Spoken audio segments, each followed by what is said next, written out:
በስመ አብ ወወልድ ወመንፈስ ቅዱስ አሐዱ አምላክ አሜን። ህዳር 7 2018 በዕለተ ሰንበት በቅዳሴው ላይ የሚነበቡ ምንባባት አንደኛ ዲያቆን ወይም ገባሬ ሰናይ ዲያቆን የሐዋርያው ቅዱስ ጳውሎስ መልእክት ሮሜ ምዕራፍ 5 ከቁጥር 10 እስከ ፍጻሜ።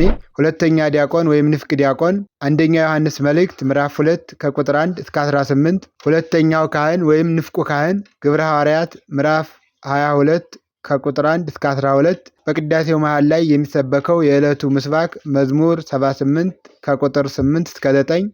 ኢትዝክር ለነ አበሳነ ዘትካት ፍጡነ ይርከበነ ሳህልከ እግዚኦ እስመ ተመንደብነ ፈድፋደ። አበሳነ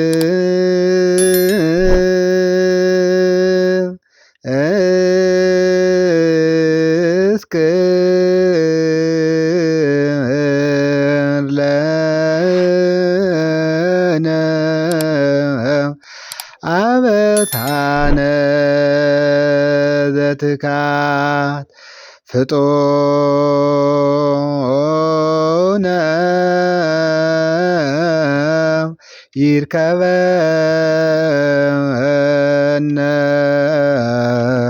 ሳህልከ እግዚኦ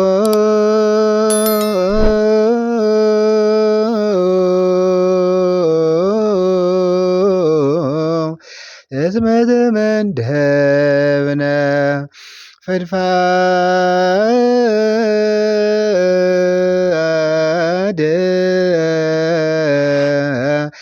ኢትዝክር ለነ አበሳነ ዘትካት ፍጡነ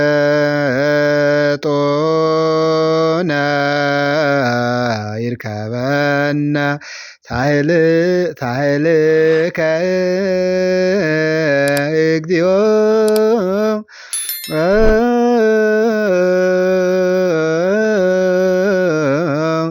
እስመ ተመንደብነ ፈድፋደ።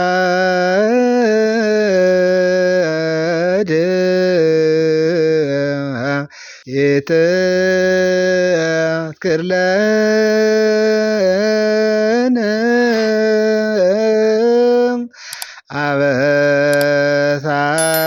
አበሳነ ዘትካት ፍጡነ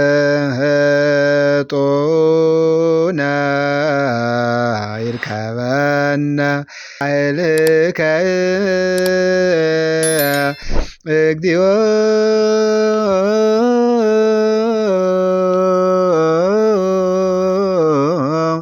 እስመ ተመንደብነ ፈድፋደ።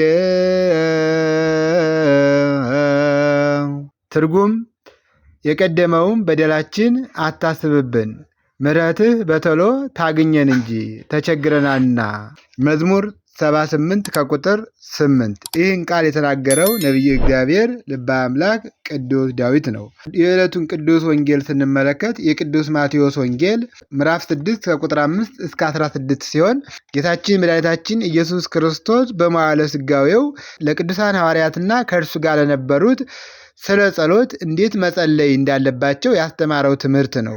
እንዲህ ይላል፣ ስትጸልዩ እንደ ግብዞች አትሁኑ፣ ለሰዎች ይታዩ ዘንድ ግብዞች በምኩራብና በመንገድ ማዕዘን ቁመው መጸለይን ይወዳሉና፣ እውነት እላቸዋለሁ ዋጋቸውን ተቀብለዋል። አንተ ግን ስትጸልይ ወደ እልፍኝ ግባ፣ መዝጊያህንም ዘግተህ በስውር ላለው አባትህ ጸልይ። በስውር የሚያየው አባትህም በግልጥ ይከፍልሃል። አሕዛብም በመናገራቸው ብዛት እንደሚሰሙ ይመስላቸዋልና ስትጸልዩ እንደ እነርሱ በከንቱ አትድከሙ። ስለዚህ አትምሰሏቸው፣ ሳትለምኑት አባታችሁ የሚያስፈልጋችሁን ያውቃልና።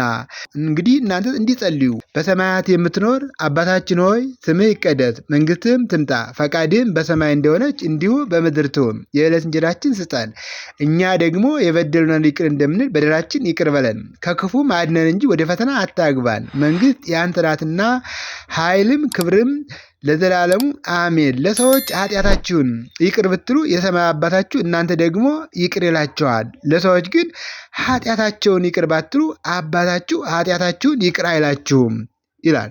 ስለ ቃሉ የአምላካችን የልዑል እግዚአብሔር ስሙ ዛሬም እስከ ዘላለም የተመሰገነ ይሁን። ይህን ቃል ጌታችን መድኃኒታችን ኢየሱስ ክርስቶስ በመዋዕለ ሥጋዌው ለቅዱሳን ሐዋርያትና ከእርሱ ጋር ለነበሩ ሲጸልዩ እንዴት መጸለይ እንዳለባቸው አስተምረዋል ማለት ነውና ጌታችን መድኃኒታችን ኢየሱስ ክርስቶስ በነገረን መሰረት በአንቃይዶና በተመስጦ በቅድስት ቤተ ክርስቲያን ፊት ጸልየን እስከ መጨረሻው በቤቱ ጸንተን እንድንኖር የአምላካችን የልዑል እግዚአብሔር ፈቃድ የእናታችን ድንግል ማርያም አማላጅነት አይለየን። ይቆየን።